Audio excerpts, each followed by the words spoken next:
Hi guys, welcome to the second of our Wave 16 attack wing reviews. As we've covered the Dauntless, the next one we're going to be looking at is the Kreechta, which is this, a Ferengi Decora class ship. If you've played for a while and you've been involved with the OP events, you'll have, I think, 2 of these ships so far, so you'll actually be starting to build a bit of a Ferengi fleet. If like myself, you haven't been playing for a while, you will have this one because this is the first retail release of a Ferengi ship since the game was introduced. We have got Quark's Treasure coming in a wave very, very soon, so officially this is the first retail release of a Ferengi ship. And as we're starting off, let's look at the model itself. It is pretty decent. It's a decent bit of markings they've put onto this one. Very nicely painted out, quite plain, quite a simple colour scheme, no kind of two tones. Again, in comparison to the Eagle Moss model that you'll have seen, it's not going to compare, but it's a playable piece and you can easily recognise the ship. I like the fact it's got the Ferengi markings on there and the fact that they've actually marked out all the sort of hull portholes, engine markings as well. The underside, I have to admit, I'll keep it on the stand actually, the underside isn't a fantastic piece of work. As you can see, there's no marking out for the shuttlecraft. I'm actually going to take it off because it's going to be easier. There's no marking out for the shuttlecraft on the bottom that we all know is there, but there are at least some detail, but it's pretty plain when you're looking at it from this angle. But as we know, and as I always like to say, it's not about the ship, it's about what you can do with it that counts. And as always, we're going to be starting looking at the pack itself and get a good idea of what's going on. Interesting fact to point out to begin with is that every ship in Wave 16 only has a forward firing arc, and it's no exception with the Kreechta, which does indeed have a forward firing arc. So anyway, let's take a look at the stats for this ship. And first up, let's pop that in there and take a good look. So we are looking at the Decora class, the Kreechta. As you can see, 3 in attack, 1 agility, 4 hull, 3 shield, 2 tech, 1 weapons and 1 crew slot, giving you a a squadron points total of 22. So not a massive ship, but certainly one that you can put a few upgrades on. It is unique, as we donated by the star as usual, and when attacking a ship that has damage shields during the modify attack dice step, you can re-roll a number of your attack dice to the number of the defending ship's damage shield. So this is one where the 3 attack is pretty decent, but it does mean that you can get to re-roll. Say if you've got a ship that's got 3 shields and 2 of those are damaged, you're going to be able to re-roll 2 of your attack dice to see if you can get any better score with that one. So it's got a pretty neat feature. Only 3 features in the bar at the bottom. You've got evade, you've got target lock, and you've got scan. So battle stations, which kind of keeps in the theme with the Ferengi not being that warlike. And then aggressive, which is strange when they've got a 3 attack, does keep them with that they're more on the defensive side, particularly we've got that evade in there and the scan. Movement wise, she's moderately agile. You've got up to a 4 forward, plus you've got those nice 90-degree rights at 3 and at 2. You are paying the price with an auxiliary power token at the 3 for those 90-degree turns, and also you've got that brilliant rearward 1 manoeuvre, which again will give you that auxiliary power token. You've got a little bit of green movement in around the 1s and the 2s there on the forwards, but nothing too spectacular. Fairly average. If you compare it to something like the Klingons, she's around that kind of level in the movement stakes.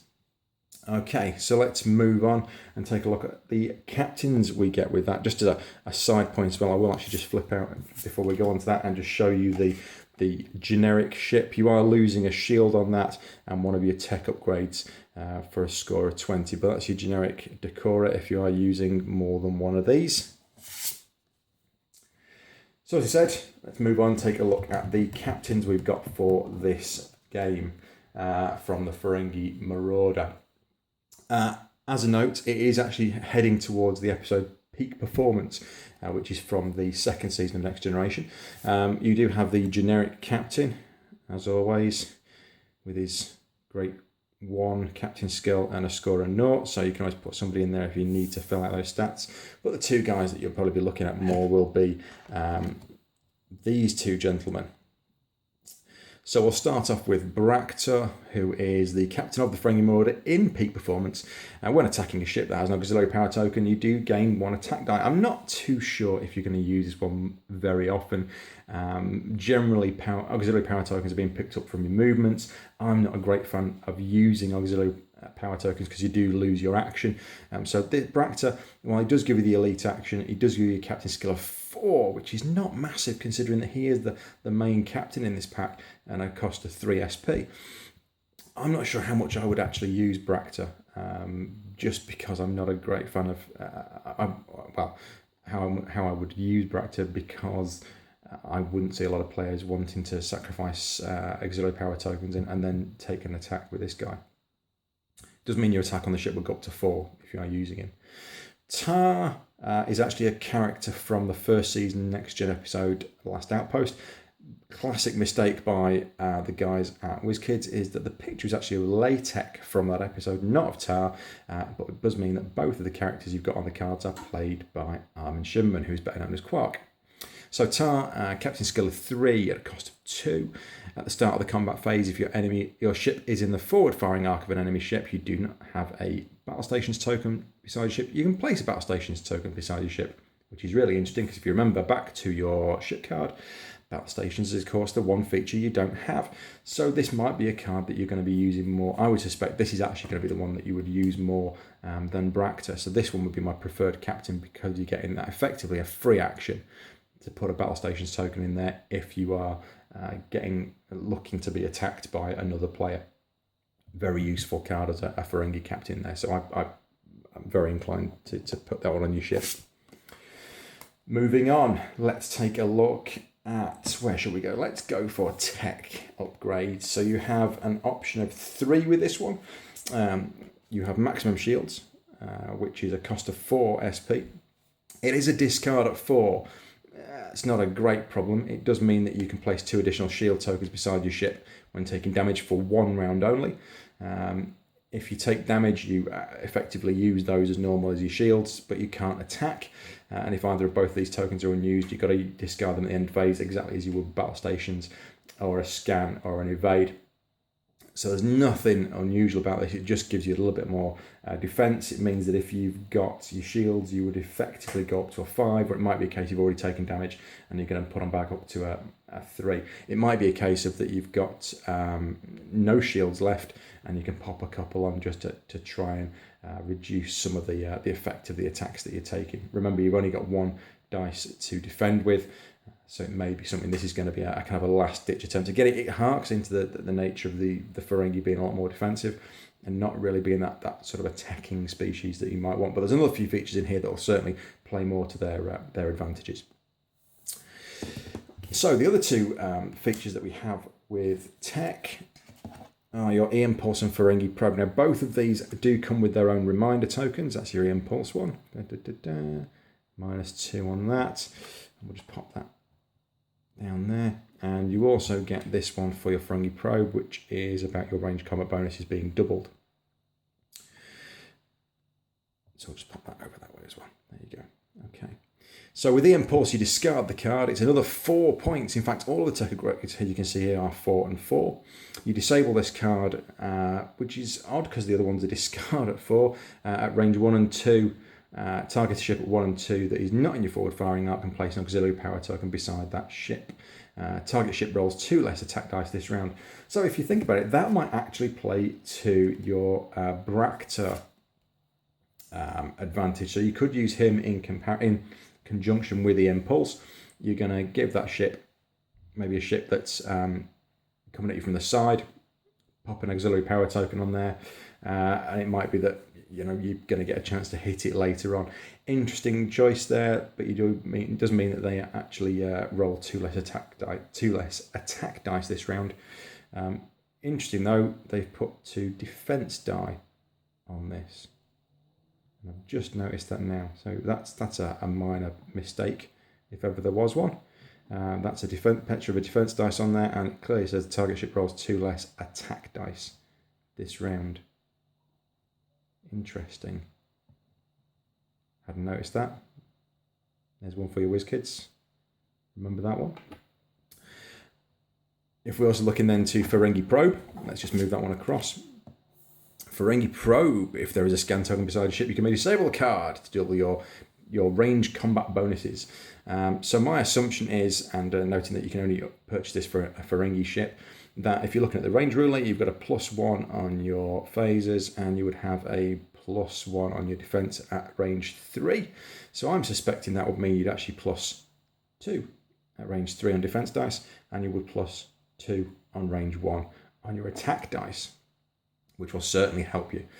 So you'd effectively end up with, I'm just going to refer back to the ship card itself, if you're attacking with the 3, you're effectively going to end up with a 5 in attack, which at range 1, or you're going to end up with a 3 in defense at range 3. So there is a lot of advantages of putting this onto your ship, because it's going to certainly help to make your life a lot longer, if nothing else, during the game.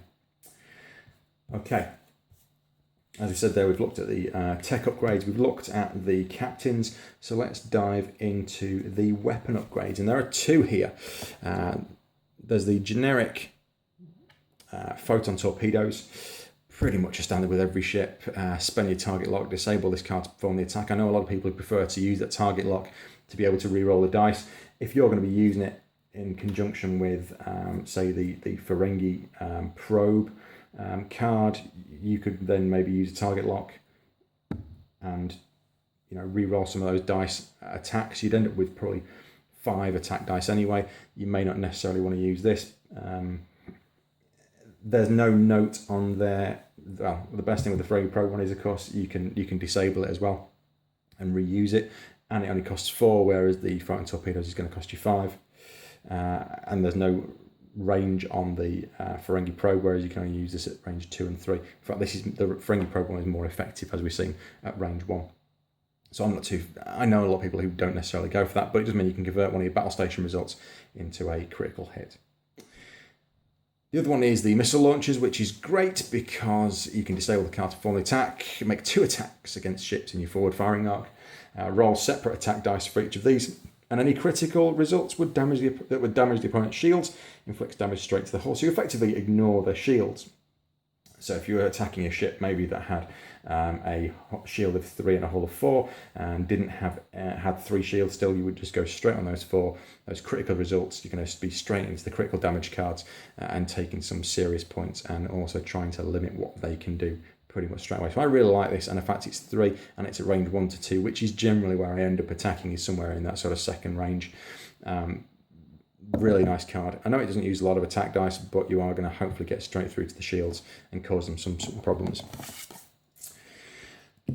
Next up, you have your 1 crew upgrade. As we've seen with the Kreechta, you do have 1 crew upgrade, and here is the tactical officer. Again, it plays very much to the defensive side. So if you are in the forward firing arc of an enemy ship, you can discard this card to perform a 3 or a 4 forward maneuver. You can't attack on this round that you use the ability. Again, either looking at it, it's something that's going to get you into position or going to get you out of trouble pretty quickly at no cost. So you're having effectively a double move at the cost of nothing as a free action, but it will mean that you can get yourself in and out of those problems a lot quicker than you might have thought. Again, pretty nice, particularly if you want to use it with something like the probe and combine it into a bigger move and attack motion. But yeah, quite an interesting card, but again, playing very much that more sort of defensive side, I would have said, if nothing else. Finally, there are 2 elite actions which come with the Kreechta, and these are Marauder and Acquisition. And Marauder, it's going to cost you 2 points. After you move, you can disable the card to perform a battle station action as a free action. Again, if you remember back, it's the only one that you don't have an option to use because for some reason the ships don't have battle stations, but all of your cards then tend to give you battle stations as a free movement. Can only be purchased, as we can see there, for a Ferengi ship with a Ferengi captain, but it means you're getting 2 for 1. It means you can still do a target lock on a ship and then pop yourself battle stations on there. Or if you're looking through the other cards, just having a look back through the actions, it does mean that you can boost your shields or maybe even discard that card, discard the impulse, and get those auxiliary power tycoons onto another ship. So you've got certainly given yourself more options by using the Marauder card, and it only costs you 2, and it's only a disable, which is even nicer. Finally, we have Acquisition. You discard this card. Again, it's a 4. It's interesting with this. We've got not really any massively expensive upgrades with this one, but Acquisition is going to cost you. And here you can discard that card to target a ship at range 1 and 2 that is not cloaked and has no active shields. You can take a non-Borg tech or weapon upgrade of your choice from the target ship, even if the upgrade exceeds your ship restriction. So, there are quite a few big upgrades out there. Transphasic torpedoes that you might want to steal. The multi-vector assault mode, you might want to steal that. There's a lot of options out there that you could really get your hands on if you put yourself into the right position against the right ship. Those dorsal phaser arrays that the Enterprise E's got, that's another one that you could easily steal. That's going to give you a lot more options, particularly with the Kreechta having only that forward firing arc. So this is a great card to have. Unfortunately, it is only one use. So if you've got 2 or 3 ships in your battle that have got loads of good options, have a think about what you're going to use first. Then finally, we have the mission itself. It's based on the episode Peak Performance, and it's called War Games. In it, the Federation ships have 12 moves. As we can see here, you set Federation ships up around the planet, and you've got your 1 Ferengi ship. So you have 2 Federation ships, 1 Ferengi ship, and the Federation ships can't basically attack for 12 moves. The Ferengi ship, therefore, has 12 moves to dispose of the Federation ships before their weapons come back online. Very similar to the episode in which they were playing the War Games. And it means that then the Ferengi ship has got to get out of there before it ends up destroyed. Pretty straightforward result. Either the Ferengi ship makes it or the 2 Federation ships take it down after the 12 goes. The fact that the Hathaway is coming in a couple of expansions time is going to be really nice. That means you can play this effectively as the episode with the Enterprise D and with the Hathaway. So that'll be really cool. Okay, and that is the whole of the Kreechta pack. Really nice Ferengi ship. Lots of interesting little options there, very faction specific. But yeah, I'm really impressed with the pack because it has gone more defensive and it's not all about getting in there and attacking the opposition. This is going to be a really nice ship if you want to do something a little bit different, particularly with the acquisition side, and play about with those attacking defensive maneuvers that you've got within the pack. Okay guys, as usual, if you've really enjoyed the review, if you like the ship, let us know, give us a thumbs up, and we'll see you next time for the final review from Wave 16, which will be the USS Pasta. Transfer complete.